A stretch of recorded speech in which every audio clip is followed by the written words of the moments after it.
Hari ini kita akan bahas sesuatu yang keren banget, sebuah sistem navigasi yang mungkin kita nggak sadar kita punya.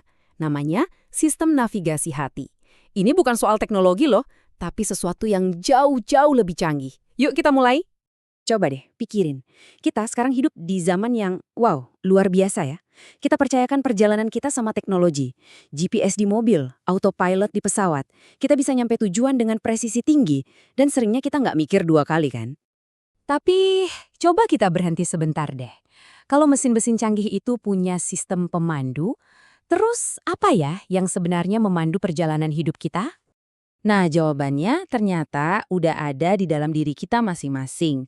Di pembahasan kali ini kita bakal lihat gimana kita semua itu sebenarnya punya sistem yang jauh lebih canggih daripada teknologi manapun.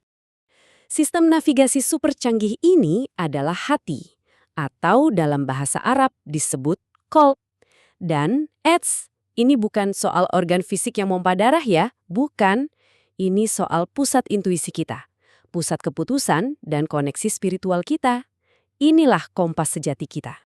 Kutipan ini benar-benar menegaskan peran hati sebagai pusat kendali. Coba bayangin deh, kondisi mesin kecil ini, hati kita, itu yang nentuin apakah seluruh kendaraan hidup kita berjalan mulus atau malah mogok. Semuanya tuh berawal dari sini. Oke, terus gimana cara kerja sistem ini? Nah, buat ngertiin ini, kita perlu bedain dua hal yang sering banget ketukar. Kunci utamanya itu ada di apa yang kita sebut perasaan positif atau positive feeling. Ini bukan sekedar optimis di mulut aja loh. Ini adalah sebuah kondisi batin yang tenang, damai, dan penuh rasa syukur yang akarnya tuh dalam banget di hati. Nah, perhatiin deh bedanya di sini. Ini penting banget. Berpikir positif itu proses intelektual di kepala kita. Kita berusaha meyakinkan diri kita. Tapi perasaan positif itu adalah kondisi spiritual di hati. Sesuatu yang kita rasakan secara mendalam. Jadi yang satu itu usaha, yang satunya lagi itu keadaan. Oke, sekarang kita udah tahu sistemnya. Yuk, kita lihat gimana sinyal dari sistem ini bisa secara langsung nentuin tujuan dan realitas hidup kita. Pasti pada penasaran kan, kok bisa sih apa yang kita rasain di dalam hati bener-bener ngebentuk apa yang terjadi di luar? Gimana mekanismenya? Masuk akal nggak sih? Nah, ini dia prinsip dasarnya. Sebuah kutipan yang, wow, kuat banget. Dikatakan bahwa Tuhan itu merespon sesuai dengan keyakinan dan perasaan di dalam hati kita tentangnya. Jadi, hati kita itu ngirim sinyal prasangka kita, dan dia merespon sinyal itu. Keren ya? Jadi intinya gini, ini tuh hubungan sebab akibat langsung. Kalau hati kita yakin dapat yang terbaik, kebaikan bakal datang. Kalau hati kita penuh rasa syukur, itu kayak magnet buat nambahin berkah. Dan kalau kita tenang dan percaya, jalan hidup kita pun rasanya jadi lebih mudah. Slide ini makin memperkuat idenya. Ternyata yang dilihat itu bukan penampilan luar atau berapa banyak harta kita, tapi kondisi internal kita, getaran hati kita, dan perbuatan yang lahir dari hati itu. Itulah yang benar-benar dihitung.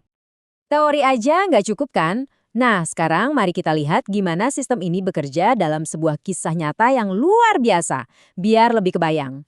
Jadi, ada seorang penjual kurma yang gak punya banyak harta. Tapi, dia punya sesuatu yang jauh lebih berharga. Setiap pagi, dia itu setting GPS hatinya ke tujuan yang positif. Dia yakin seyakin-yakinnya sama kebaikan Tuhan. Tapi, realita kayaknya lagi nguji keyakinannya. Seharian penuh gak ada satupun kurma yang laku. Nah, disinilah ujiannya kan. Kebanyakan orang mungkin bakal goyah, bakal ngeluh.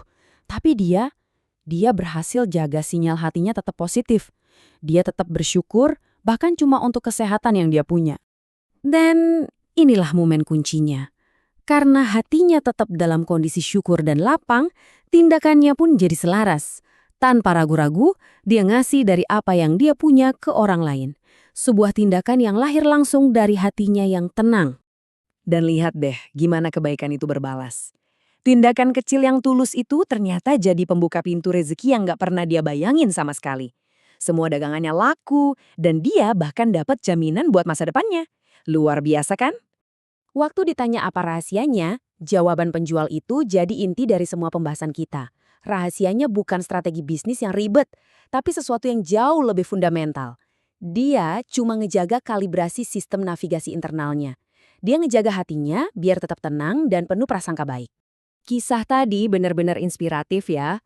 Oke, sekarang yuk kita masuk ke bagian terakhir dan lihat gimana kita bisa menerapkan ini dalam hidup kita sendiri. Gimana sih caranya mengkalibrasi ulang kompas hati kita? Alat pertama dan yang paling utama buat menenangkan sinyal hati yang lagi kacau itu zikir atau mengingat Tuhan. Ini bukan cuma soal ngucapin kata-kata ya, tapi sebuah aktivitas yang secara langsung bisa membawa ketenangan dan kedamaian ke pusat navigasi kita. Alat kedua yang gak kalah ampuh adalah rasa syukur. Syukur, seperti yang kita lihat di kisah penjual kurma tadi, itu kayak frekuensi yang narik lebih banyak hal untuk disyukuri. Ini cara tercepat buat nyetel hati kita ke frekuensi kelimpahan. Jadi, ini dia panduan praktisnya. Cuma 3 langkah simpel. Pertama, bersihin dulu sinyalnya dari gangguan, kayak rasa takut, cemas, atau iri. Kedua, perkuat koneksinya, cari ketenangan lewat zikir. Dan yang terakhir, kunci tujuannya. Set arah kita dengan bahan bakar rasa syukur dan prasangka baik. Jadi, pada akhirnya, pertanyaannya kembali ke kita semua. Sebelum kita mulai hari, sebelum kita bikin keputusan, coba deh tanya ke diri sendiri. Hari ini, kompas hati saya mau diarahin kemana ya? Karena kesanalah perjalanan hidup kita akan melangkah.